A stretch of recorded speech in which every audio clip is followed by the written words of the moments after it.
bien, bonsoir à tous et à toutes. Je vois que vous êtes fidèles. Je pensais qu'au bout d'une séance, il n'y aurait plus que la moitié des personnes, et puis qu'au bout de la deuxième, il n'y aurait plus qu'un quart des personnes. Mais non, apparemment, l'Esprit Saint vous intéresse. Alors, c'est bien, voilà une bonne chose. Alors, donc, notre dernière rencontre, qui s'intitule, comme vous l'avez sur le polycopier que vous avez sûrement pris à l'entrée de la salle, l'Esprit Saint anime, conduit et renouvelle l'Église dans sa fidélité au Christ. Alors rappelez-vous, la première rencontre, nous avions essayé de percevoir comment les Écritures nous parlent, nous décrivent l'Esprit Saint. Comment il nous est révélé dans l'Écriture. Nous avons vu que ce n'était pas si simple que ça, mais nous avions retenu une chose, c'est le Christ qui donne l'Esprit Saint, bien sûr le Père le donne aussi, mais c'est l'Esprit comme don du Christ, le Christ lui-même envoyé du Père. Et puis, nous avions réfléchi la semaine dernière sur comment les croyants, dans leur vie de foi, font l'expérience concrète de l'Esprit Saint. L'Esprit Saint que le Père nous envoie pour devenir de plus en plus fils et filles de Dieu à la suite du Fils unique qu'est le Christ.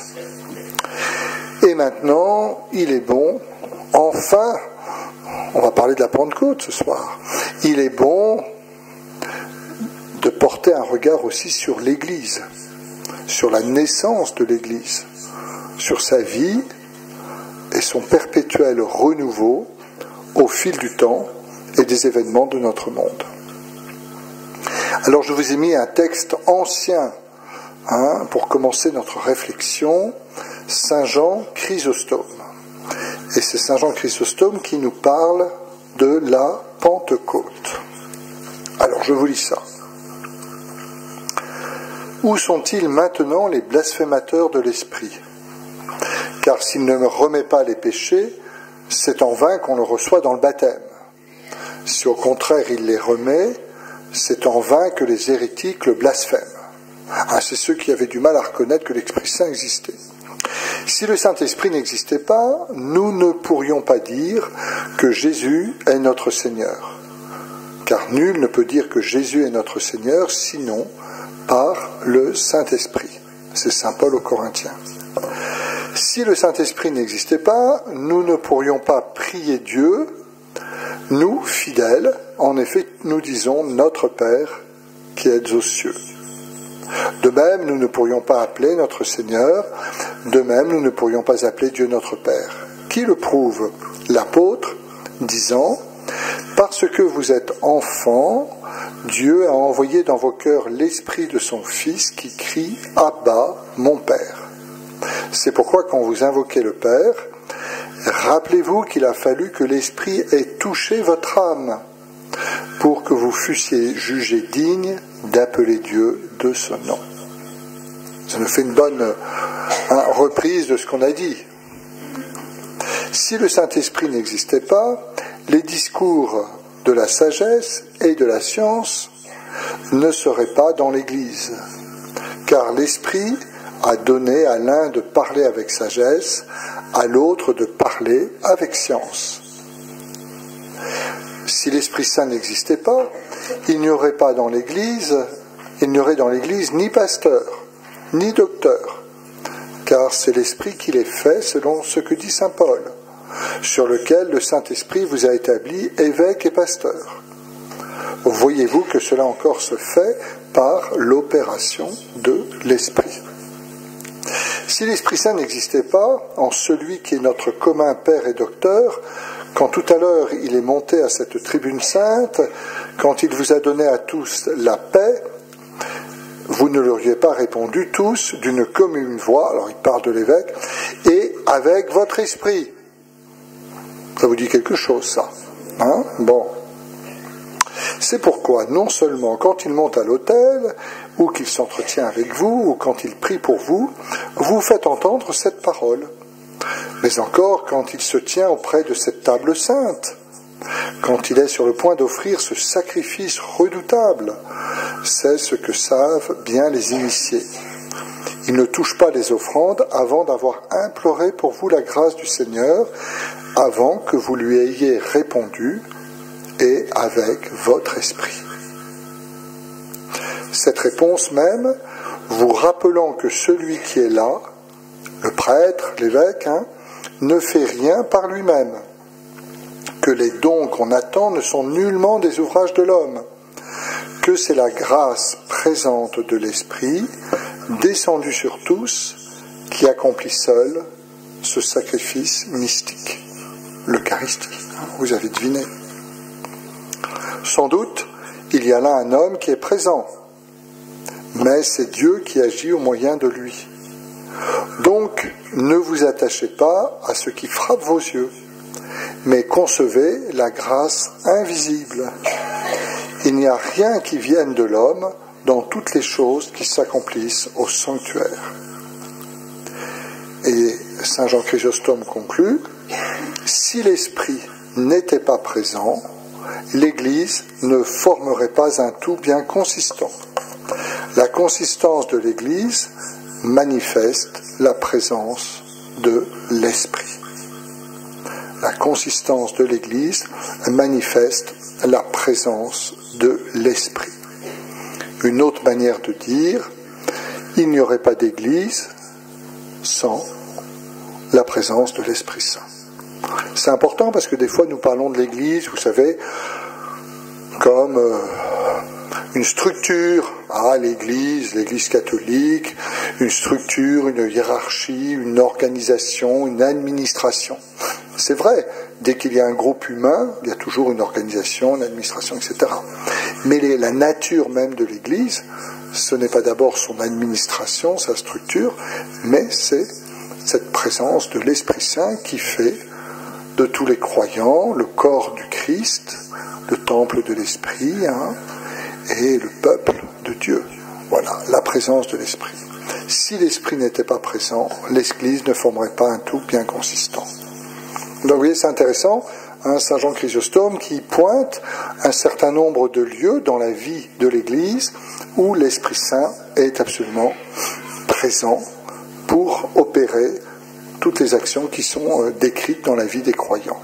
Alors des fois on l'oublie un peu, mais c'est intéressant. À la messe, c'est un des lieux forts dans notre vie d'Église et notre vie de foi où l'Esprit est agissant. Vous savez, le prêtre, il met les mains au-dessus des offrandes en demandant au Seigneur ce geste de l'imposition des mains qu'on trouve aussi au moment de l'ordination, dans une consécration, quand on appelle l'Esprit par exemple pour une bénédiction, on demande que l'Esprit descende, ce geste de l'imposition des mains, c'est cette demande que l'Esprit Saint agisse, que ce pain et ce vin deviennent le corps et le sang du Christ par l'action de l'Esprit Saint.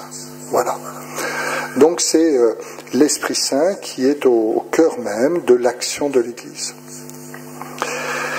Alors notre thème aujourd'hui, donc, qui va être sur l'Église, je vous invite à vous remémorer la définition que donne le Concile Vatican II, que vous connaissez tous, mais enfin, des fois on oublie des choses, donc je me permets de rappeler quelques définitions qui peuvent être utiles. L'Église étant dans le Christ, en quelque sorte, c'est Lumen Gentium. Lumen Gentium, vous savez, c'est le premier texte de Vatican II, c'est sur l'Église. Et l'Église étant dans le Christ, en quelque sorte, le sacrement. Alors, qu'est-ce que c'est qu'un sacrement? Là, vous avez une bonne définition. C'est-à-dire à la fois le signe et le moyen, sacrement, signe et moyen de quoi? De l'union intime avec Dieu et de l'unité de tout le genre humain. Donc l'Église qui est à la fois signe et moyen, c'est-à-dire qui nous permet d'être à la fois dans une union intime avec Dieu et à la fois l'Église qui est signe et moyen de l'unité de tout le genre humain. Rassembler l'ensemble de la famille humaine pour en faire un seul peuple de Dieu. Alors, la définition continue, elle se propose de mettre dans une plus vive lumière, pour ses fidèles et pour le monde entier, en se rattachant à l'enseignement des précédents conciles, sa propre nature et sa mission universelle. Voilà. Donc une définition de l'Église qui est importante. Donc 2 éléments qui caractérisent l'Église, l'union intime avec Dieu et l'unité du genre humain. Et nous voyons dans ces 2 aspects combien la place de l'Esprit Saint est importante. L'union intime avec Dieu n'est pas d'abord le fruit de notre volonté, n'est pas le fruit de notre dévotion personnelle. L'union intime avec Dieu est le fruit de l'Esprit Saint. Si nous pouvons dans notre cœur prier le Seigneur, si dans notre cœur nous voulons laisser le Christ prendre toute sa place, bien sûr, c'est quelque chose que nous désirons fortement, c'est quelque chose que nous voulons fortement, mais c'est d'abord en demandant à l'Esprit Saint de réaliser cela en nous. Et l'unité dans l'Église, si l'Église est signe de l'unité du genre humain, elle doit d'abord être unie à l'intérieur. Et cette unité dans l'Église pour former le corps du Christ, c'est l'œuvre de l'Esprit Saint. Voilà, quand une communauté chrétienne vit en communion, c'est que l'Esprit Saint est à l'œuvre. Quand il y a des désunions, des dysfonctionnements, des disputes, eh bien sans doute l'Esprit Saint est un peu oublié par les uns et les autres. Et l'Esprit Saint ne force jamais la main. Voilà.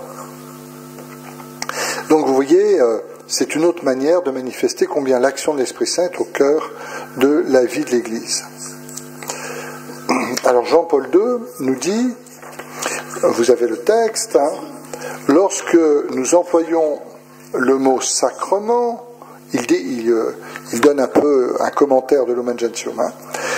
Lorsque nous employons le mot de sacrement, mis en rapport avec l'Église, donc dans la définition que nous venons de dire, nous devons tenir compte de ce que, dans le texte conciliaire, la sacramentalité de l'Église apparaît distincte de ce qui est, au sens précis du terme propre au sacrement. Nous lisons en effet, l'Église est, souligne le pape, en quelque sorte le sacrement, c'est-à-dire à la fois le signe et le moyen de l'union intime avec Dieu. Mais ce qui compte et ce qui ressort du sens donc analogique, dans lequel le mot est employé dans les 2 cas, c'est le rapport de l'Église avec la puissance de l'Esprit Saint. Celui qui seul donne la vie, l'Église est le signe et l'instrument de la présence et de l'action de l'Esprit vivifiant. L'Esprit, bien sûr, nous pouvons le trouver à l'œuvre dans beaucoup de choses dans notre monde. Avec le regard de la foi, nous voyons beaucoup de choses. Mais ce qui manifeste le plus clairement dans la foi la présence de l'Esprit, c'est l'Église. L'Église est le signe instrument de la présence et de l'action de l'Esprit vivifiant. Puisque Dieu veut que tous les hommes soient sauvés et parviennent à la connaissance de la vérité. La rédemption concerne tous les hommes et d'une certaine façon, toute création.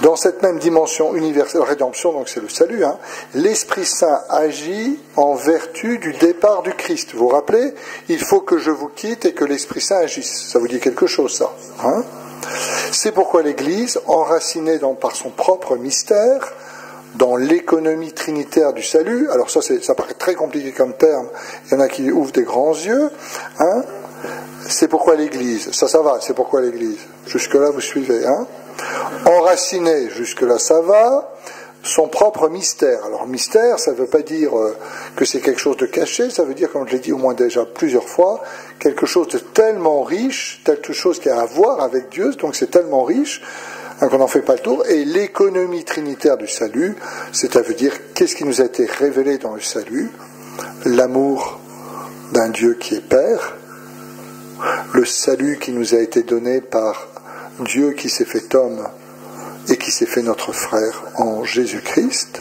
et ce don de l'Esprit Saint qui construit et qui bâtit l'Église. Donc là, vous comprenez tout de suite mieux. Se comprend elle-même à juste titre comme le sacrement de l'unité de tout le genre humain. Elle a conscience de l'être par la puissance de l'Esprit Saint dont elle est signe et instrument dans la réalisation du plan salvifique de Dieu. C'est-à-dire l'Église a un rôle prévu par Dieu depuis toujours pour être cette présence et ce signe de l'Esprit Saint qui a été donné au cœur même de toute l'humanité. Ça va? On continue? Au fond, vous ne dormez pas encore? Non. Bon. Alors, premier point. Devant, je les surveille un peu, ils ont les yeux éveillés. Alors, l'effusion de l'Esprit Saint à la Pentecôte. Ah, la naissance d'un peuple messianique. Alors, vous avez d'abord un premier récit, vous savez, dans Jean 20, 21, 23, du don de l'Esprit. Quand Jésus apparaît, Jésus leur dit de nouveau, « La paix soit avec vous, de même que le Père m'a envoyé, moi aussi je vous envoie. » Ayant parlé, il souffla sur eux et leur dit, « Recevez l'Esprit Saint, à qui vous remettrez ses péchés, ils seront remis, à qui vous maintiendrez ses péchés, ils seront maintenus. » Don de l'Esprit par le Christ. Mais cette communication de l'Esprit d'une manière, je dirais, plus forte et qui répond à la promesse du Christ, nous ne l'avons pas dans les évangiles, bien sûr, nous l'avons dans le livre des Actes des Apôtres, et c'est la seule source, ce texte, d'une communication de l'Esprit Saint à tous. Le jour de Pâques, Jésus avait promis qu'il enverrait son esprit. Et puis, nous avons donc cette fête de la Pentecôte. La fête de la Pentecôte, vous vous rappelez, 50 jours après Pâques, c'est pour les Juifs la clôture solennelle des 7 semaines de célébration pascale. Ça l'est aussi pour nous. Le temps pascal, 50 jours après Pâques. Rappelons-nous que la Pâque chrétienne a lieu en même temps que la Pâque juive. Ou plutôt que la Pâque chrétienne va d'une certaine manière transfigurer pour nous chrétiens, ou donner un sens nouveau à la Pâque juive. La Pâque juive, c'est ce passage de l'esclavage à la liberté, la sortie d'Égypte, passage de la mer Rouge, que les Juifs célébraient. C'est là où Dieu a manifesté son salut. Les Juifs fêtent toujours Pâques, parce que c'est la grande fête juive. Et nous les chrétiens, eh bien, Jésus offre un nouveau passage, le passage de la mort à la vie, à travers la mort, sa mort et sa résurrection. Résurrection le jour de Pâques. Voilà, libération de la mort pour ce don de la vie à tous, la vie éternelle. Un passage de la mort à la vie, passage de l'esclavage à la liberté. Et donc, Pentecôte, donc cette fête étant la grande fête, comme pour nous, eh bien, pendant 7 semaines, 7, vous avez un chiffre important, la célébration pascale. Et donc, si vous avez donc on pourrait dire un parallèle entre les deux Pâques pour les chrétiens et pour les juifs, et puis ces 50 jours de la Pentecôte. Et Pierre aussi dans son discours fera allusion à ça, dira ce Dieu, vous l'avez pas sur le texte, ce Dieu Jésus l'a ressuscité, nous tous nous en sommes témoins, élevé à la droite de Dieu, il a reçu du Père l'Esprit Saint qui était promis, et il l'a répandu sur nous, ainsi que vous le voyez et l'entendez. Ça c'est la fin du discours. Alors, chez Saint Luc, dans le livre des Actes, il décrit cet événement comme la réalisation de la promesse que Jésus a faite à ses disciples, mais aussi, plus largement que ça, on l'a vu lors de notre première rencontre, rappelez-vous que les prophètes annonçaient que dans les derniers jours, les derniers temps, eh bien, l'Esprit serait répandu. Le prophète Joël, qui est cité aussi dans les Actes, il arrivera dans les derniers jours, dit Dieu, que je répandrai mon esprit sur toute créature. Vos fils et vos filles prophétiseront, vos jeunes gens auront des visions, et vos anciens auront des songes. Même sur mes serviteurs et sur mes servantes, je répandrai mon esprit en ces jours-là, et ils prophétiseront. C'est repris dans le discours des Actes. Donc, si vous voulez, ce don de l'esprit, c'est une manière de dire que les temps messianiques inaugurés par le Christ sont vraiment là, définitivement. L'esprit, les derniers jours, c'est ça. Hein, la promesse, c'est l'annonce des temps nouveaux ou des temps derniers. Si vous voulez, on dit souvent dans la liturgie, en ces temps qui sont les derniers. Rappelez-vous, Jean-Baptiste, le dernier des prophètes. Hein? Lui aussi avait prophétisé. Vous vous rappelez Jean-Baptiste, on l'avait vu. Hein? Moi, je vous baptise avec de l'eau, mais il vient, celui qui est plus fort que moi. Je ne suis pas digne de dénouer la courroie de ses sandales. Lui vous baptisera dans l'Esprit Saint. Donc, l'Esprit Saint n'est pas répandu simplement comme cela sur les apôtres, hein, mais l'Esprit Saint est répandu avec une visée précise,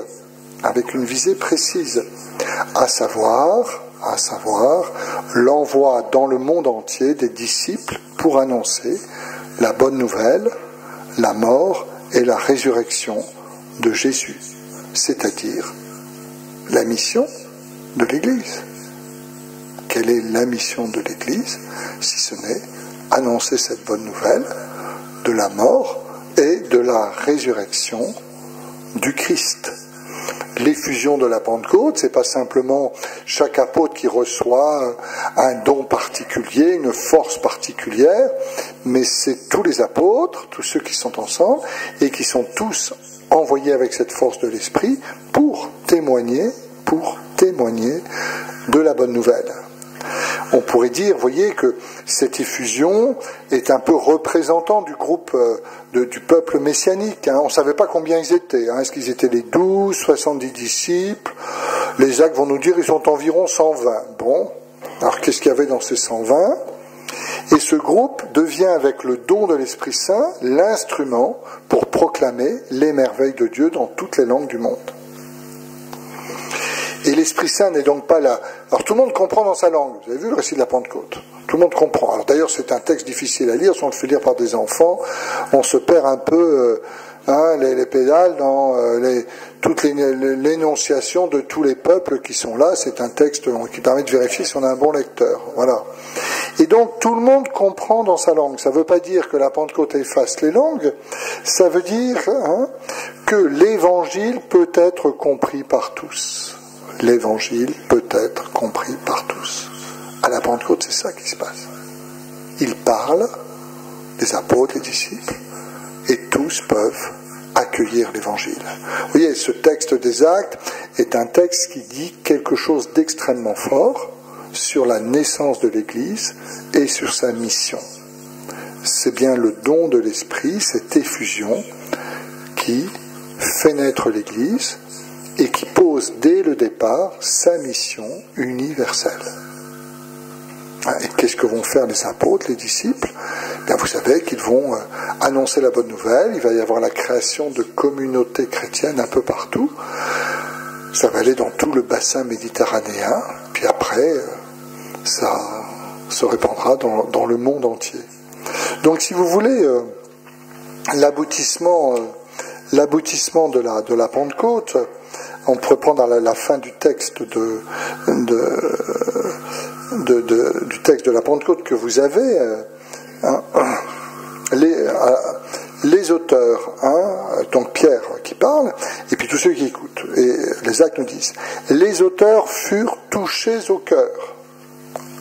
Ils dirent à Pierre et aux autres apôtres, frères, que devons-nous faire? Pierre leur répondit, convertissez-vous et que chacun de vous soit baptisé au nom de Jésus-Christ pour le pardon de ses péchés. Vous recevrez alors le don du Saint-Esprit, car la promesse est pour vous, pour vos enfants et pour tous ceux qui sont loin, aussi nombreux que le Seigneur Dieu les appellera. C'est un beau texte, hein? C'est le texte qui clôture un peu, vous voyez. Pierre annonce ce Jésus que vous avez crucifié, voilà. Alors j'ai pas lu le texte de la Pentecôte, mais j'aurais peut-être pu le lire quand même. C'est pas bien ça. Je vais le lire quand même, puisque vous l'avez sur le papier. Bon, alors allons-y. Quand arriva le jour de la Pentecôte, au terme des 50 jours, ils se trouvaient réunis tous ensemble. Soudain, un bruit survint du ciel comme un violent coup de vent. La maison où ils étaient assis en fut remplie tout entière. Alors leur apparurent des langues qu'on aurait dites de feu, qui se partageaient, et il s'en posa une sur chacun d'eux. Tous furent remplis d'Esprit Saint, et se mirent à parler en d'autres langues, et chacun s'exprimait selon le don de l'Esprit. Or, il y avait résidant à Jérusalem des Juifs religieux, venant de toutes les nations sous le ciel. Lorsque ceux-ci entendirent la voix qui retentissait, ils se rassemblèrent en foule. Ils étaient en pleine confusion, parce que chacun d'eux, entendait dans son propre dialecte ceux qui parlaient. Dans la stupéfaction et l'émerveillement, ils disaient « Ces gens qui parlent ne sont-ils pas tous Galiléens ?» Alors Galiléens, c'était un peu péjoratif, Bon. Comment se fait-il que chacun de nous les entende dans son propre dialecte, sa langue maternelle? Alors voilà l'énumération. Parthes, Mèdes, Élamites, habitants de la Mésopotamie, de la Judée, de la Cappadoce, de la province du Pont et de celle d'Asie, de la Phrygie, de la Pamphylie, de l'Égypte et des contrées de Libye, proches de Cyrène, Romains de passage, Juifs de naissance et convertis, Crétois et Arabes. Tous, nous les entendons parler dans nos langues des merveilles de Dieu. Ils étaient tous dans la stupéfaction et la perplexité, se disant l'un à l'autre, qu'est-ce que cela signifie? Donc vous voyez cette belle énumération qui veut dire l'universalité de l'Église. On cite des peuples qui viennent de l'Est, de l'Ouest, de l'Asie, de Rome, voilà, c'est ce don de l'Esprit qui va permettre à tous d'entendre la bonne nouvelle. Voilà. Et donc, à la fin de ce discours, Pierre va leur dire, à leur question, qu'est-ce qu'il faut faire? Convertissez-vous et recevez l'Esprit Saint. Alors, vous voyez le baptême d'eau et d'esprit pour le pardon des péchés, en réponse à la conversion. On a le baptême selon Jean-Baptiste avec l'eau, puis on a aussi le baptême pour le pardon des péchés, qui est le baptême dans l'esprit. Jésus ne baptise pas dans l'eau, mais dans l'esprit. Et on pourrait dire que par le baptême, ceux qui sont baptisés entrent dans ce grand peuple messianique. C'est-à-dire ce peuple qui a accueilli, reconnu le Messie, enfin envoyé par Dieu, tant attendu par Israël, et que ce peuple messianique n'est pas simplement pour Israël, mais aussi pour tous les peuples. Et donc, par le baptême, tous sont associés au baptême de Jésus. Rappelez-vous cet événement du baptême de Jésus que nous avons vu la première fois. Cet élément très important dans le Nouveau Testament, où Jésus reçoit l'Esprit Saint, où le Père le désigne, et à ce moment-là, Jésus commence sa mission. Vous vous rappelez? Jésus fut poussé alors au désert, Jésus affronte le mal, Satan, et après, chez Marc, on commence par ça, le baptême, la tentation au désert, et hop, la mission. Et là aussi, il va y avoir ce baptême, ce don de l'esprit, et tout le monde est envoyé en mission. Baptême, convertissez-vous, et envoyé en mission. Voilà. Par le baptême, tous sont associés à ce peuple messianique, et le don de l'esprit, n'existe pas dans les Actes des Apôtres sans ce rapport au baptême d'eau. Le baptême dans l'eau et l'esprit est ce qui donne cette appartenance au peuple de Dieu. Rappelez-vous les dernières paroles de Jésus. Allez, de toutes les nations, faites mes disciples. Et qu'est-ce qu'il leur dit? Baptisez-les au nom du Père, du Fils et du Saint-Esprit. Voilà, le baptême, ce point ce point de départ, cette entrée dans le peuple de Dieu, cette entrée dans l'Église. On voit aujourd'hui, quand on a des catéchumènes adultes, combien ils nous aident, ces adultes, à comprendre combien le baptême est vraiment cette porte d'entrée dans notre Église. Quand on était baptisé tout petit, on ne se rappelle pas beaucoup. Moi, j'ai dû être baptisé à 3 jours. Alors, vous voyez, je ne m'en rappelle pas tellement. Donc, voilà. Mais les adultes nous rappellent. Les adultes nous rappellent ça. Voilà. Et donc, vous voyez, ce don de l'Esprit au peuple messianique, à l'Église, est un don permanent. C'est le don que Dieu fait aujourd'hui encore à travers le baptême. On ne peut pas envisager le don de l'Esprit Saint comme un héritage qui a été donné il y a 2000 ans. Et puis voilà, non. L'actualité du don de l'Esprit Saint aujourd'hui à tous.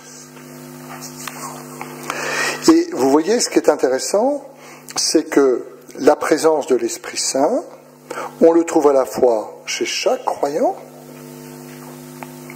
mais au départ, il est dans une dimension communautaire. Il n'est pas donné à un apôtre qui va le transmettre à un deuxième apôtre. Il est donné aux 120 qui sont là. Intéressant. À une époque, on est parfois un peu individualiste, où la vie chrétienne, c'est Jésus et moi, on est très bien tous les deux, puis les autres, on s'en fiche. Ben non, pas du tout. La dimension communautaire fait partie de la foi. Et l'annonce de l'Évangile est une affaire à la fois, bien sûr, par le témoignage que chacun et chacune d'entre nous peut rendre, mais aussi par le témoignage que rend la communauté chrétienne.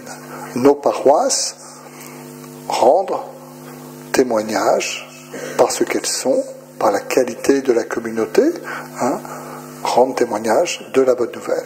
Donc, si vous voulez, l'Esprit Saint anime l'Église, l'histoire de l'Église, je dirais, comme une histoire missionnaire. L'Église n'existe pas pour elle-même, mais pour le monde, pour être envoyée. Quand les chrétiens pensent qu'ils existent que pour eux-mêmes, leur petite paroisse, leur petit groupe spirituel, leur petit machin, il y a quelque chose qui ne va pas. Ça ne veut pas dire qu'on ne peut pas avoir un groupe de ressourcement spirituel, ça ne veut pas dire qu'il ne peut pas y avoir une très bonne entente dans la paroisse, mais il ne faut jamais oublier cette dimension missionnaire. L'oublier, ce serait oublier ce que l'Esprit Saint cherche à faire en nous et dans nos communautés. Il ne faut pas étouffer l'action de l'Esprit Saint. Alors souvent, il est quand même assez débrouillard, l'Esprit Saint, donc il arrive à nous faire comprendre des choses. Mais des fois, on peut le laisser un peu de côté. Voilà, on peut dire, moi je sais, puis l'Esprit Saint, bon. Ce qui nous permet d'arriver au deuxième point, la présence de l'Esprit Saint à l'Église. Ça va, vous suivez? Bon, alors je cite Saint Jean. Pourtant, je vous dis la vérité, dit Jésus, il vaut mieux pour vous que je m'en aille, car si je ne m'en vais pas, le défenseur ne viendra pas à vous, mais si je pars, je vous l'enverrai.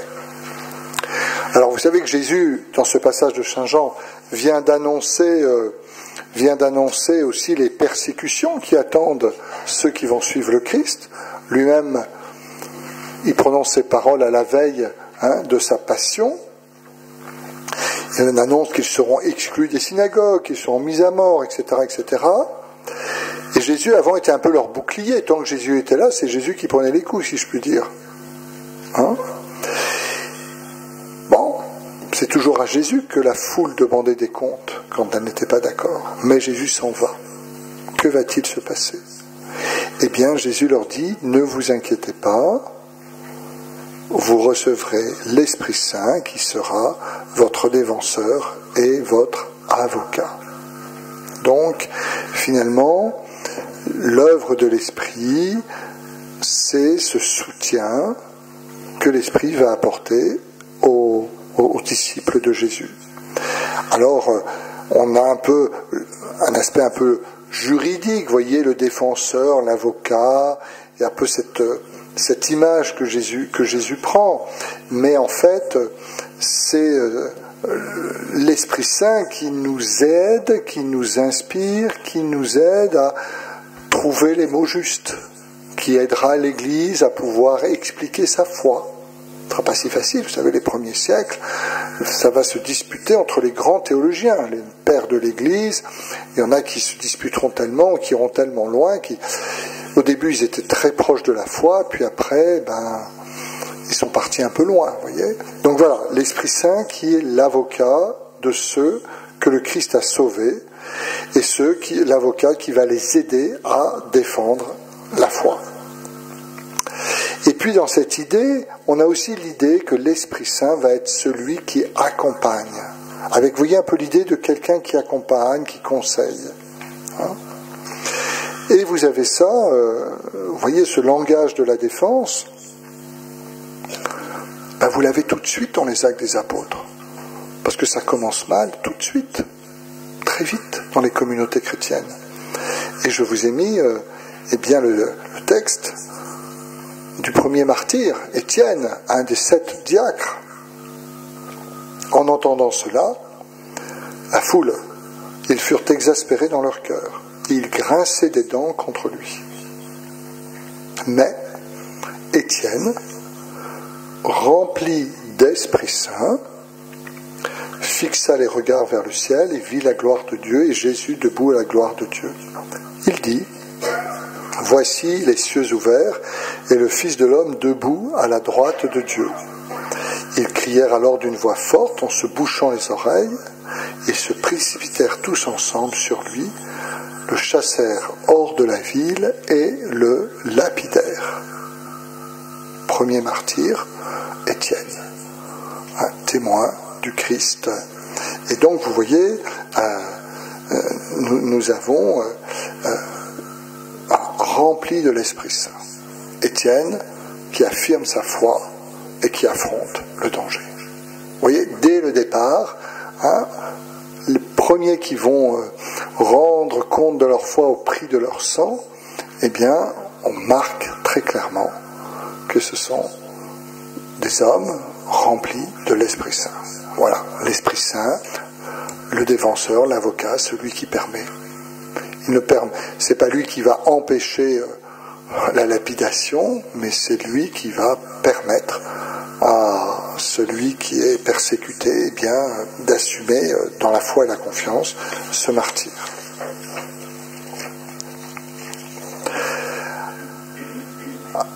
Alors, on continue un petit peu.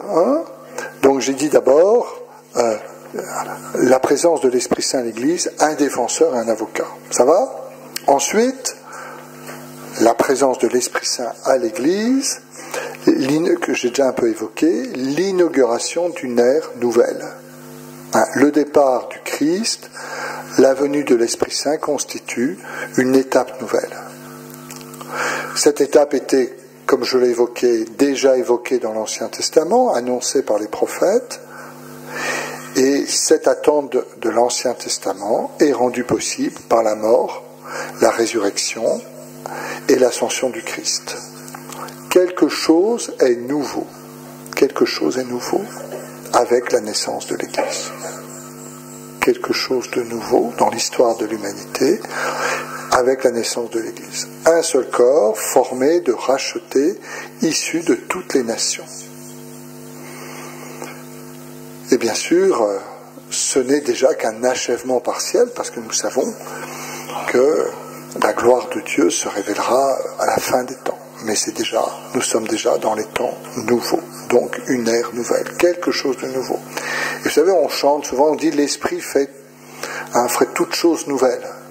Cette nouveauté des temps n'est pas simplement la nouveauté qui s'est passée il y a 2000 ans, mais l'Esprit Saint, à toute époque, suscite des nouveautés dans la vie de l'Église.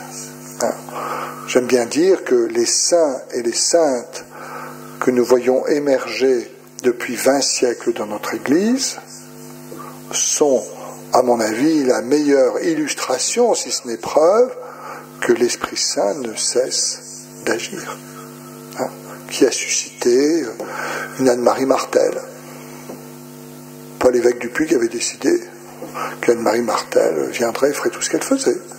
Qui a suscité Agnès de Langeac, qui a suscité Saint Jean-François Régis, qui a suscité François d'Assise, qui a suscité Mère Teresa, qui a suscité... voilà, elle pouvait prendre plein de noms. Ça a été programmé par personne. Et pourtant, tout au long de l'histoire de l'Église, surgissent des témoins que l'Église reconnaît comme saints. Alors, l'Église en reconnaît quelques-uns, parce qu'il y a beaucoup de saints anonymes. Nous tous, nous sommes appelés à vivre la sainteté reçue à notre baptême. Et donc, tout au long de l'histoire de l'Église, vous avez l'Esprit Saint qui fait surgir des témoins du Christ, d'une manière ou d'une autre. Voilà, on pourrait dire, vous voyez, tout ce qu'il y a dans l'histoire de l'Église, ben voilà, c'est l'action de l'Esprit Saint partout.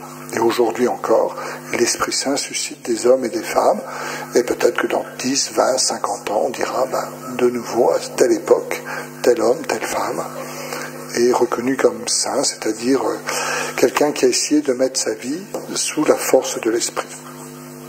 Alors ensuite, une promesse qui se réalise jour après jour au sein du peuple de Dieu. La présence de l'Esprit Saint, elle est pour toujours. Dieu fait de son peuple le temple de l'Esprit. On pourrait dire avec Jésus, c'est la nouvelle alliance définitive, scellée par son sang. Alors, le Saint-Esprit peut rassembler en un seul corps l'Église, dont le Christ est la tête, et tous ceux et toutes celles que le Père a élus pour toute éternité. Vous voyez, une nouveauté, promesse qui se réalise de jour en jour. Moi, quand j'ai la joie de confirmer des jeunes ou des adultes, je leur dis, voyez, la promesse que Jésus... on lit souvent un texte d'évangile où Jésus promet l'Esprit Saint. Je leur dis, voyez, cette promesse, c'était pas simplement pour hier dans l'évangile. Aujourd'hui, sur vous les confirmants, des fois vous avez 30 jeunes, par exemple, eh bien, la promesse du Christ se réalise, puisque par le sacrement de confirmation, vous allez recevoir cette plénitude de l'Esprit Saint qui vous est signifiée. Voilà. Donc c'est important. L'Esprit Saint, c'est l'artisan de l'Église. C'est dans le sens que c'est lui, si vous voulez, qui agit au cœur de l'Église. Quand quelqu'un commence à croire en Jésus, suite à notre témoignage, ça peut arriver. Mais c'est d'abord l'Esprit Saint qui est à l'œuvre. Les gens qui demandent le baptême, ils n'ont pas attendu d'être baptisés pour recevoir l'Esprit Saint, sinon ils n'auraient jamais demandé le baptême. S'ils se sont mis en route vers le baptême, où là actuellement on a plus d'une quarantaine d'adultes qui se sont mis en route vers la confirmation, voilà, c'est l'Esprit Saint qui est à l'œuvre et qui les invite à rencontrer le Christ et à se faire baptiser. On peut dire que c'est l'Esprit Saint qui permet à quelqu'un de devenir croyant et confiant en Jésus. Alors, autre élément, l'Esprit Saint illumine l'Église. Alors, je vous ai mis une petite citation de Jean, encore dans ce fameux discours d'adieu. « Quand il viendra, lui, l'Esprit de vérité, il vous conduira dans la vérité tout entière. En effet, ce qu'il dira ne viendra pas de lui-même, mais de ce qu'il aura entendu, il le dira. Et ce qui va venir, il vous le fera connaître. » Ça, c'est Jean. Donc Jésus rassure les apôtres, Jésus leur rappellera ce qu'il a enseigné. À l'époque, il n'y avait pas de vidéo, il n'y avait pas de magnétophone, il n'y avait pas tout ça. Donc, l'écriture que nous lisons, les évangiles, le Nouveau Testament, ils n'avaient pas pris de notes tous les jours pour savoir ce que Jésus faisait. Ils avaient tous vécu des choses, nombre de paroles, et avec l'action, la force de l'Esprit Saint, eh bien certains ont mis par écrit la vie, les actes, les paroles de Jésus. Et nous croyons que ces textes sont vraiment inspirés par l'Esprit Saint et ils nous disent, chacun à leur manière, quelque chose du Christ. Nous considérons que ces textes sont paroles de Dieu et c'est le travail de l'Esprit Saint. Et d'une certaine manière, c'est l'Esprit Saint qui nous éclaire, c'est l'Esprit Saint qui nous illumine, si vous voulez. Et bien, de la même manière, dans ce passage, de même que le Fils a cherché l'obéissance au Père en faisant les œuvres du Père, et bien, de la même manière, l'Esprit Saint, il honorera le Fils, cherchera sa gloire, comme le Fils l'a fait pour le Père. L'Esprit va révéler le Père en étant envoyé par le Christ.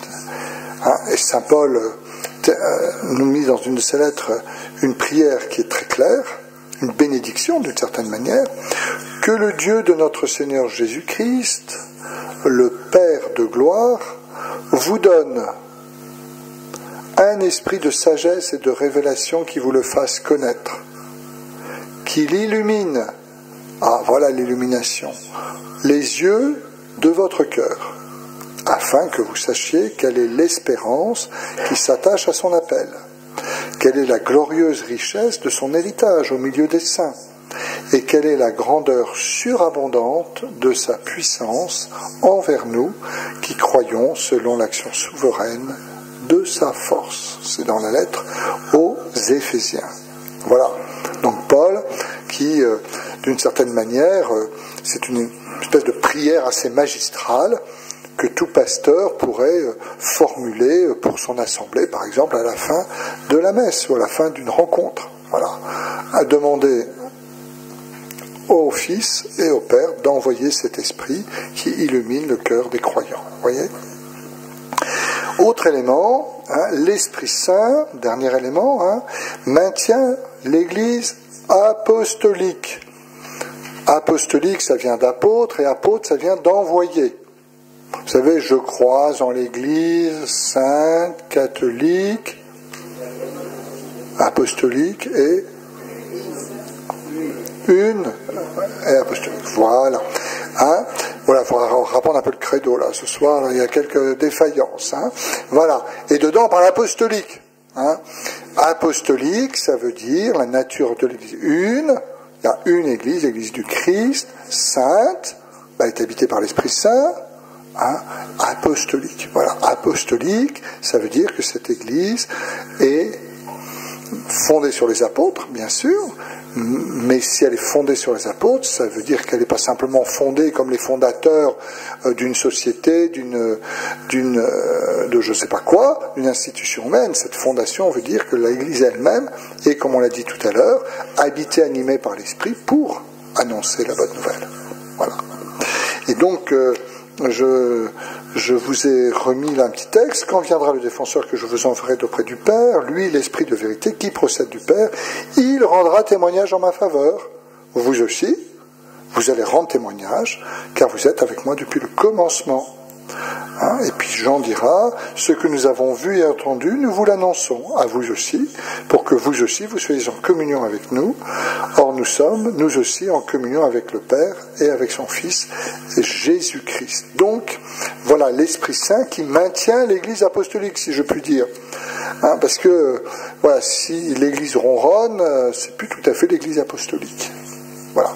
D'où la place aussi dans l'Église apostolique, on n'a pas le temps de tout développer ce soir, de la succession apostolique. Voilà, chez les catholiques, c'est quelque chose de très fort.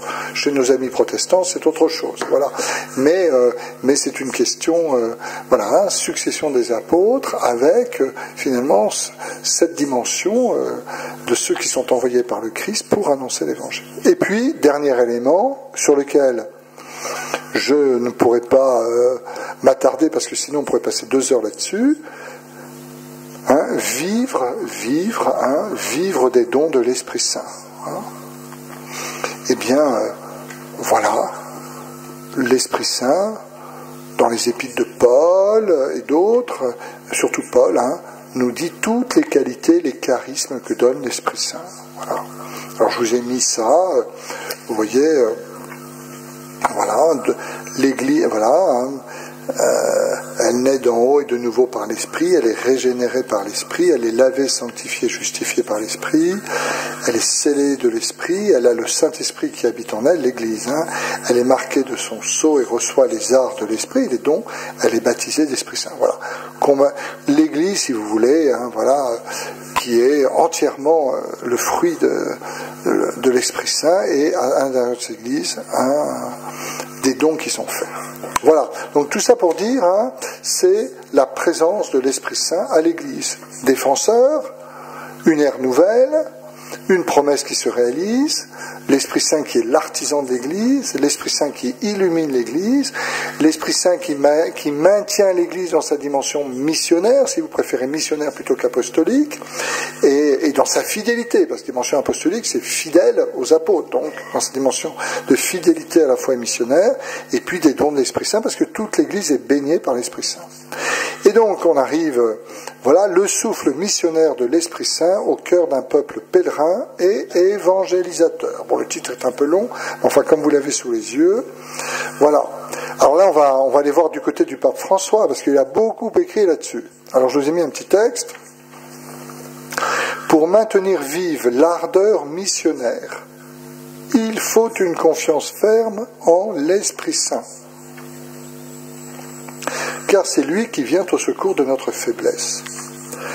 Mais cette confiance généreuse doit s'alimenter. C'est pourquoi nous devons sans cesse l'invoquer. Vous vous rappelez, la dernière fois, on a dit, dans la prière, les prières adressées à l'Esprit Saint, elles commençaient souvent par « Viens, veni ». On dit pas Jésus, on peut dire « Viens, Seigneur Jésus, dans ma vie », mais plutôt avec l'Esprit Saint qu'on dit ça. Au Père, on ne dit pas au Père, viens Père dans ma vie. On peut dire l'amour du Père, mais enfin, ça ne marche pas très bien. Pour l'Esprit Saint, ça marche très bien, on dit toujours viens. Donc il faut l'invoquer. Il peut guérir tout ce qui nous affaiblit dans notre engagement missionnaire. Il est vrai que cette confiance en l'invisible peut nous donner le vertige. C'est comme se plonger dans une mer où nous ne savons pas ce que nous allons rencontrer. Moi-même, j'en ai fait l'expérience plusieurs fois. Toutefois, il n'y a pas de plus grande liberté que de se laisser guider par l'esprit en renonçant à vouloir calculer et contrôler tout. Dans la vie de l'Église, c'est important de ne pas pouvoir tout contrôler et tout calculer.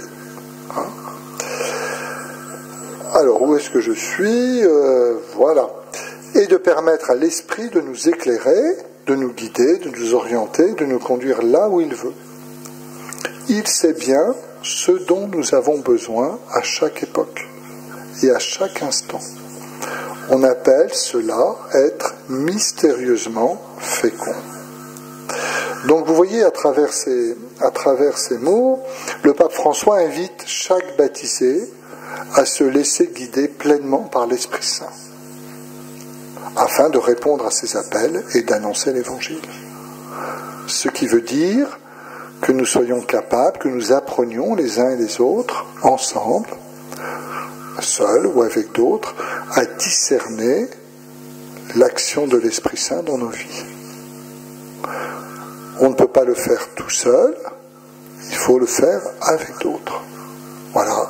Alors il y en a qui ont un accompagnateur spirituel, il y en a qui font partie d'un certain nombre de groupes où on essaye de discerner la vie de l'Esprit ensemble. Je dirais dans une paroisse, quand une EAP se réunit, une équipe d'animation pastorale, eh bien c'est bien qu'il y ait une équipe, parce que c'est ensemble qu'on va essayer de se dire qu'est-ce que l'Esprit Saint attend pour notre paroisse. Par exemple, vous voyez, quand on a choisi, on dit tiens, il faudrait qu'on trouve un responsable pour telle ou telle chose dans la paroisse, telle ou telle responsabilité. Eh bien, c'est intéressant de ne pas se précipiter immédiatement sur l'annuaire de la paroisse.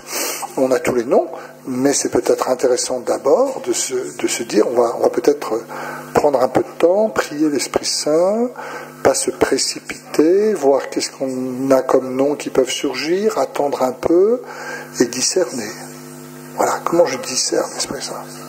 Des fois, j'ai l'impression que l'Esprit Saint veut ça, et la communauté me dit, ben non, nous on ne voit pas ça. Discerner en Église. Voilà, accepter que le discernement ce que l'Esprit Saint veut de nous. Je ne suis pas le seul à pouvoir le connaître. Voilà, il y a 12 apôtres, il y a 70 disciples, il y a une église. Voilà, ça c'est important. Il faut discerner comment l'Esprit Saint nous appelle à devenir missionnaires. Donc tous les baptisés sont responsables de la dimension missionnaire évangélisatrice de l'Église. Un peuple pèlerin et évangélisateur. Vous savez le grand mot du pape François pour parler des baptisés, des disciples missionnaires. Disciples, ça veut dire suivre le Christ. Missionnaire, ça veut dire envoyé par le Christ. Les disciples, voilà, il parle tout le temps des disciples missionnaires, le pape François, pour parler des baptisés. Il ne parle pas que les disciples du Christ ou que les missionnaires du Christ, parce qu'on peut être missionnaire en oubliant un peu d'être disciple. Ça peut arriver. Oh ben moi j'ai annoncé plein de choses aux gens, patati patata, je sais, bon. Mais si on oublie d'être disciple, où est passé le Christ? Et on peut être disciple en oubliant un peu cette dimension missionnaire, en se disant Jésus et moi on se débrouille bien, mais ce que Jésus a envoyé ses disciples, a envoyé ses apôtres, il les a pas gardés près de lui dans un cocon. Il leur a appris plein de choses, il les a accompagnés pendant 3 ans, il les a formés, il les a éduqués, mais pour les envoyer, pas pour les garder. Et il leur a donné l'Esprit Saint pour être sûr que quand même, quand il va les envoyer, ça marche bien quand même. Voilà, donc il a envoyé l'Esprit Saint pour les guider, pour les éclairer, pour les illuminer. Ça me semble très important, cette dimension. Donc chaque baptisé, quelle que soit sa place dans l'Église, que ce soit la personne, comme je dis souvent, qui est capable de nettoyer nos églises pour qu'elles soient la plus belle et la plus propre, et c'est merveilleux parce qu'on a une belle église dans laquelle on peut célébrer, jusqu'à la personne qui anime les chants ou qui fait la catéchèse. Chacun à sa place, quel qu'il soit. Voilà. Et donc voilà, chaque baptisé, s'il écoute un peu l'Esprit Saint, a sa place à prendre et à témoigner d'une certaine manière du Christ. Donc c'est intéressant parce que nous dire, dans notre responsabilité de baptiser, eh bien on n'est pas tout seul, on est aussi envoyé par le Christ. Alors, voyons voir. Voilà ce que dit aussi le pape, vous avez le texte. En vertu du baptême reçu, chaque membre du peuple de Dieu est devenu disciple missionnaire. Chaque baptisé, quelle que soit sa fonction dans l'Église et le niveau d'instruction de sa foi, c'est pas parce qu'on a lu tous les livres de théologie de la terre qu'on est un sujet actif de l'évangélisation. Voilà, quel que soit sa fonction dans l'Église, le niveau d'instruction de sa foi, est un sujet actif de l'évangélisation. La grand-mère qui parle à son petit-fils ou à sa petite-fille, qui lui dit des choses, qui lui parle de la Sainte Vierge, de Jésus, de la Bible.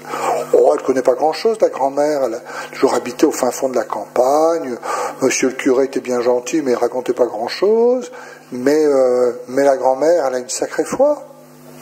Et ce qu'elle dit à son petit-fils, il va s'en rappeler après toute sa vie. Quand j'étais chez ma grand-mère, elle me disait des choses, et elle m'a éveillé à la foi, quel que soit, vous voyez. Parce que l'Esprit Saint, c'est lui le grand acteur. C'est lui qui, à travers la grand-mère ou le grand-père, va dire des choses pour le petit enfant. Pas d'abord le niveau d'instruction, je ne sais pas quoi. Alors si on a le temps, de la chance de réfléchir et de se former à la vie chrétienne, tant mieux. Maintenant les grands-mères sont très cultivées. Mais ça n'a pas toujours été comme ça. Il y en a qui hochent un peu la tête, je vois.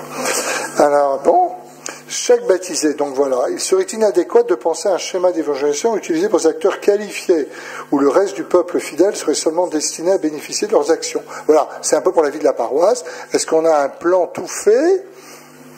Vous savez, le AP s'est réuni, et sur 4 ans, on sait ce qu'on va faire dans la paroisse. Ça risque de pas très bien marcher. Parce que dans ces cas-là, l'Esprit Saint se dit, moi je m'en vais ailleurs. S'ils savent très bien comment il faut faire, c'est raté. Bon, voilà, c'est important ça.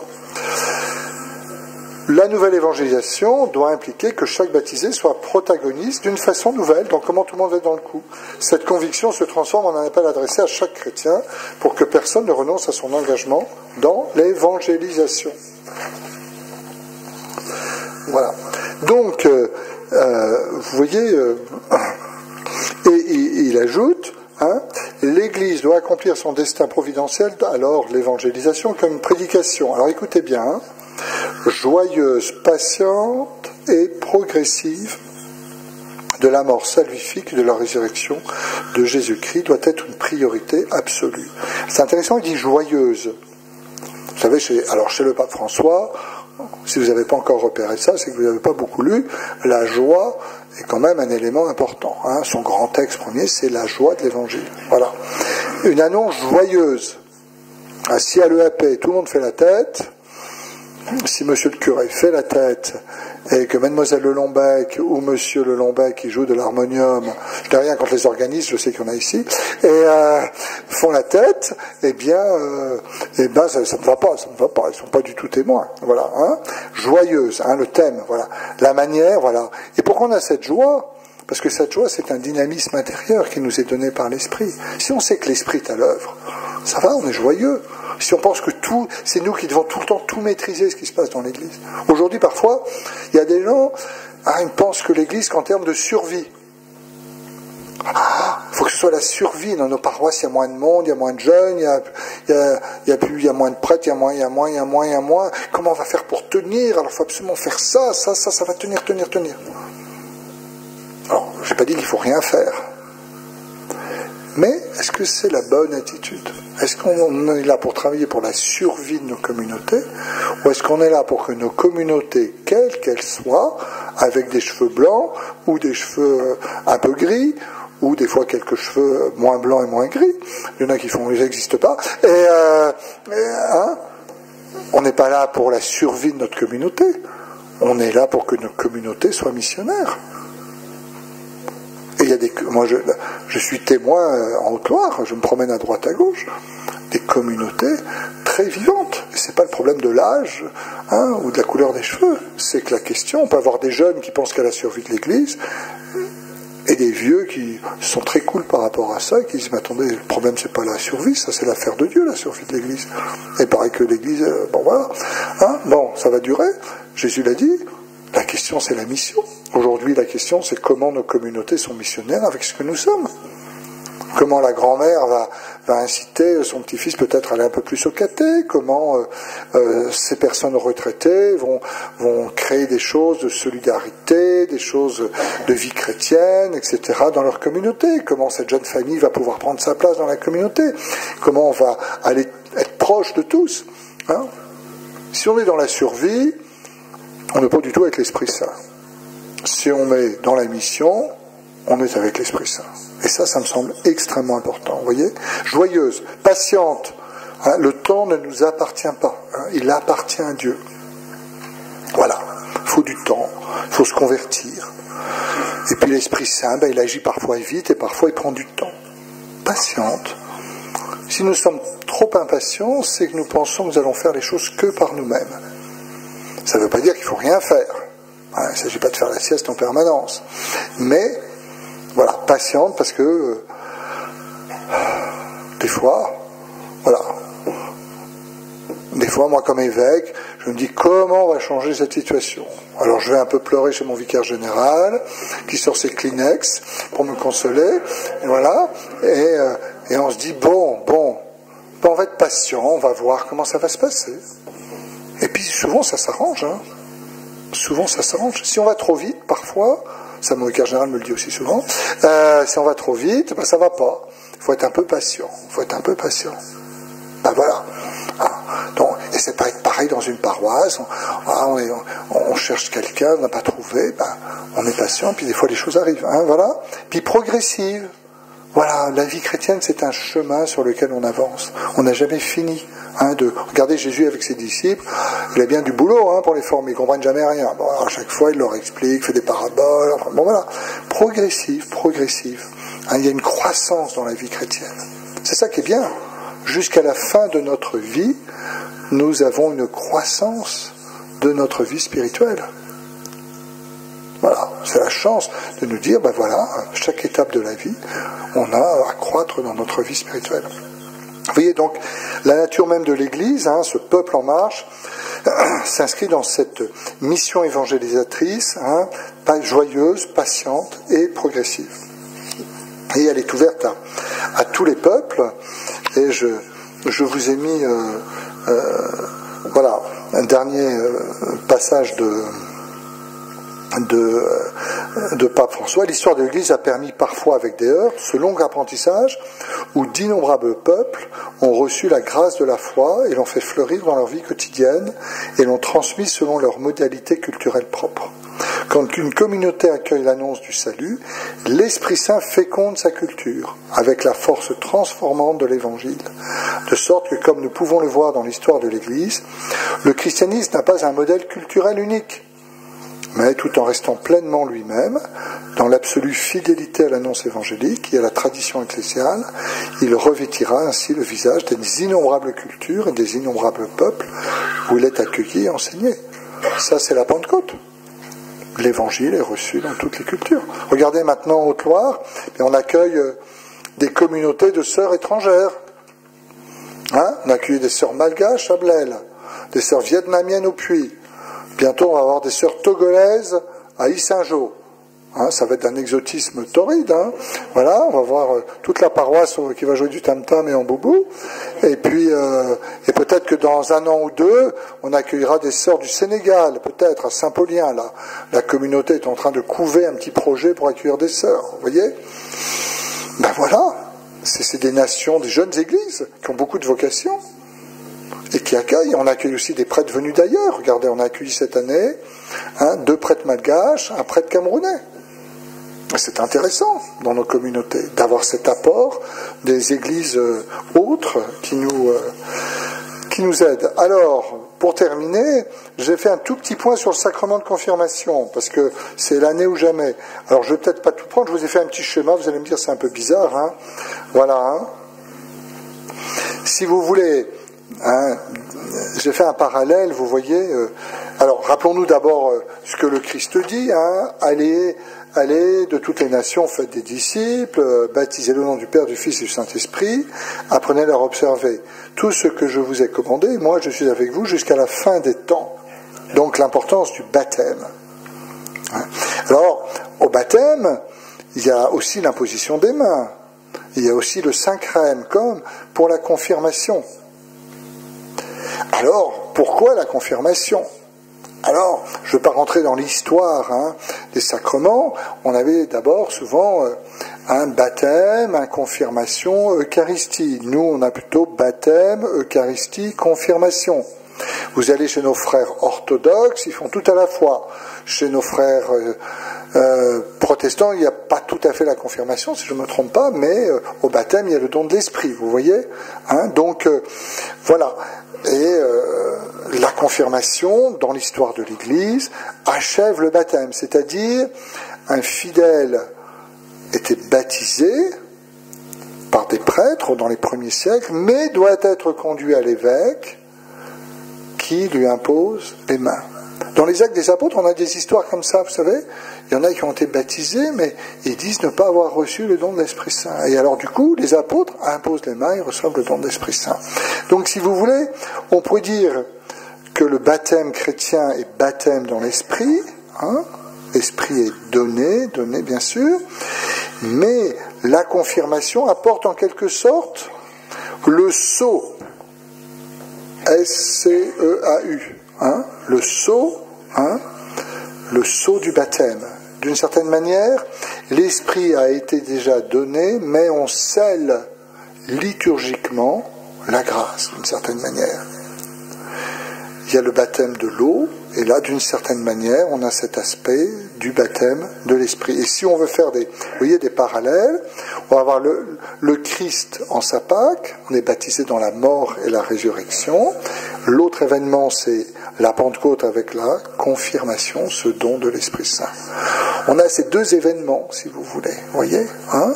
Alors, après, dans la théologie, il y a des grandes discussions sur ces questions-là, mais d'une certaine manière,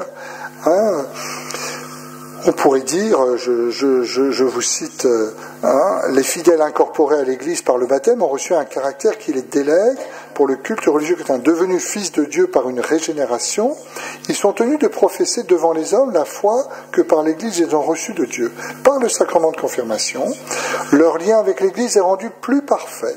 Ils sont enrichis d'une force spéciale de l'Esprit Saint et obligés ainsi plus strictement, tout à la fois, à répandre et à défendre la foi par la parole et par l'action du Christ. Voilà. On pourra en reparler si vous avez des questions. Voilà. Et dans l'Occident, ça explique que la confirmation était réservée à l'évêque depuis les premiers siècles. On a ça chez Hippolyte de Rome et Cyprien, avec le sens qu'il y avait le baptême, mais il y avait ce don par l'évêque qui donne ce lien à toute l'Église, d'une certaine manière. Vous voyez ? Nous, les catéchumènes, ici, ils sont baptisés dans la paroisse, ils font leur première communion, et on garde la confirmation à la cathédrale. Alors nos frères orthodoxes s'arracheraient les cheveux en voyant ça, parce que pour eux, tout est donné au baptême, nos frères protestants aussi, je pense, tout est donné au baptême, mais voilà, chez les catholiques, on pense que voilà, la vie sacramentelle se vit un peu autrement. Voilà. Alors, conclusion. Alors, je vous ai mis quelques petits éléments, voilà. La nouveauté créatrice, ne s'explique pas par le passé, mais par le futur.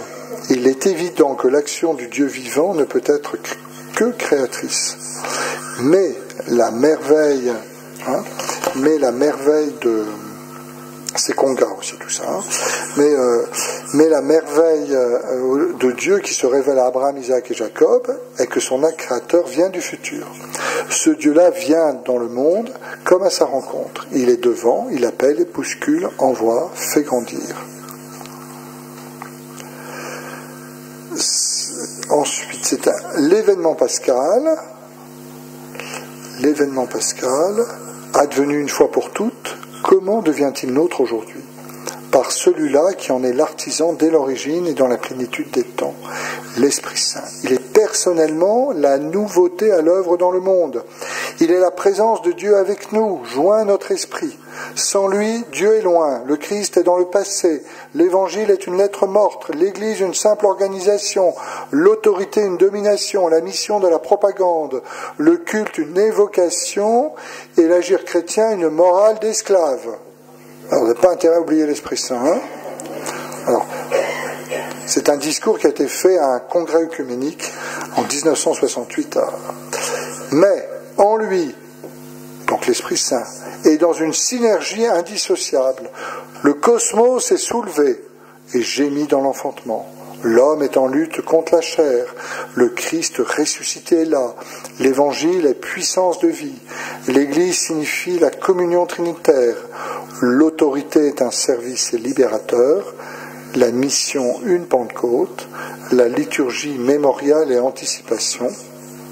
L'agir humain est déifié. L'Esprit Saint fait naître. Il parle par les prophètes, il attire vers le second avènement, il est Seigneur et il donne la vie. Vous vous rappelez qu'on dit ça. C'est par lui que l'Église et le monde clament de tout leur être, viens, Seigneur Jésus. Eh bien voilà, je vous remercie.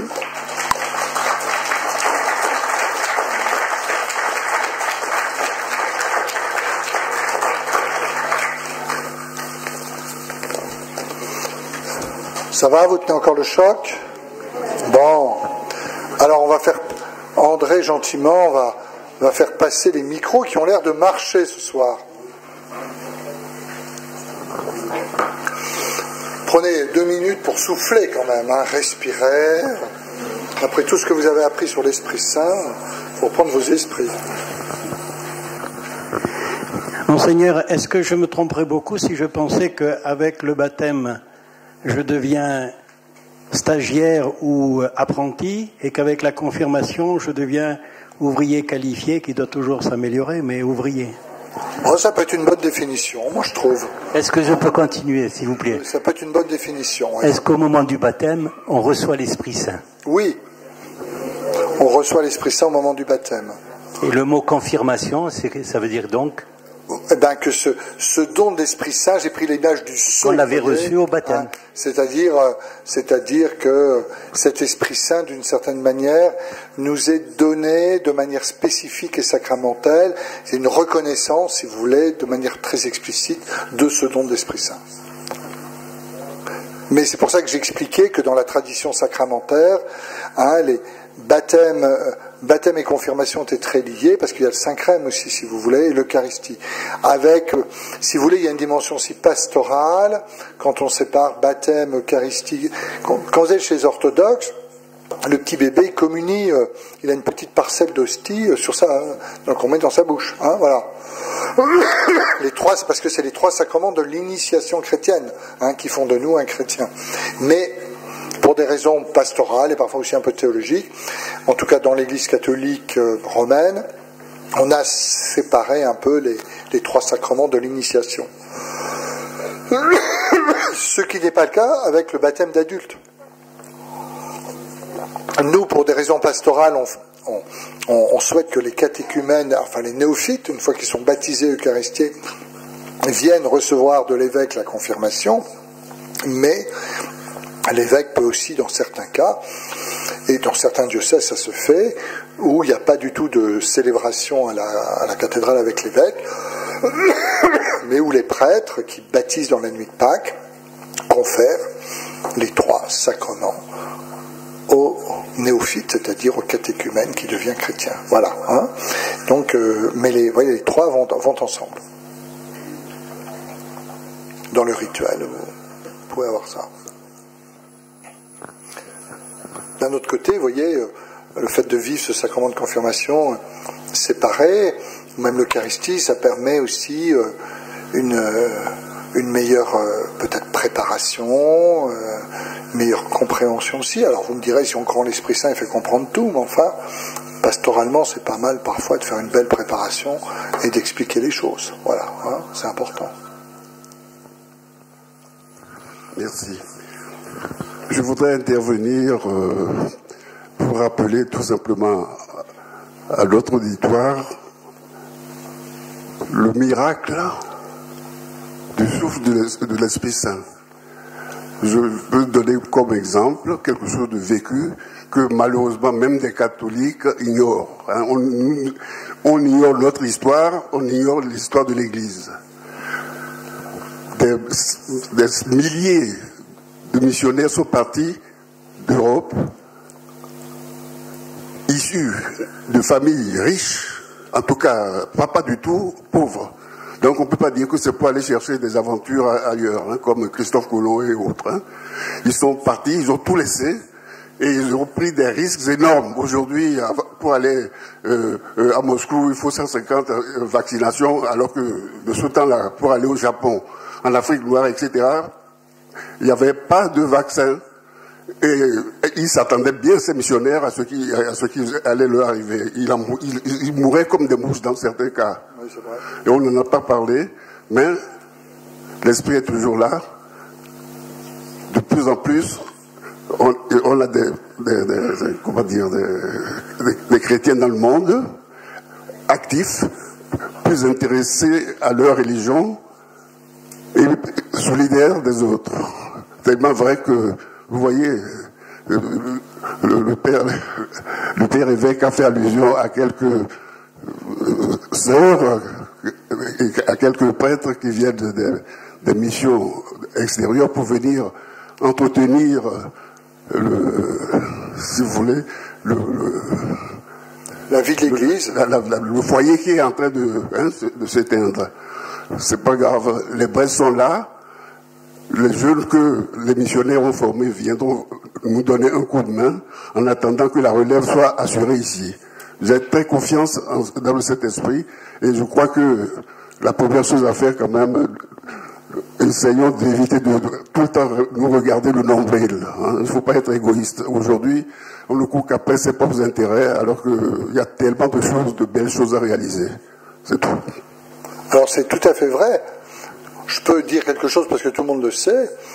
Nous avons un jeune prêtre camerounais qui est arrivé à Langeac. Et par qui a-t-il été baptisé?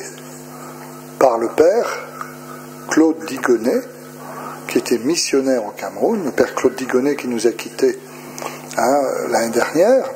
Et le père Claude Digonnet, c'était sa grande joie de voir qu'après lui-même, ayant porté l'évangile là-bas, c'était des personnes du Cameroun qui venaient à leur tour porter l'Évangile. Ici, en Haute-Loire, un missionnaire de Haute-Loire, il y en a beaucoup qui sont partis là-bas, et donc c'est un jeune qui a été baptisé par le père Digonnet, et donc comme prêtre, il revient nous évangéliser aussi. Donc voilà, ça, quand on dit que l'Esprit Saint n'abandonne jamais l'Église, il y a des églises qui ont plus de difficultés en vocation, etc.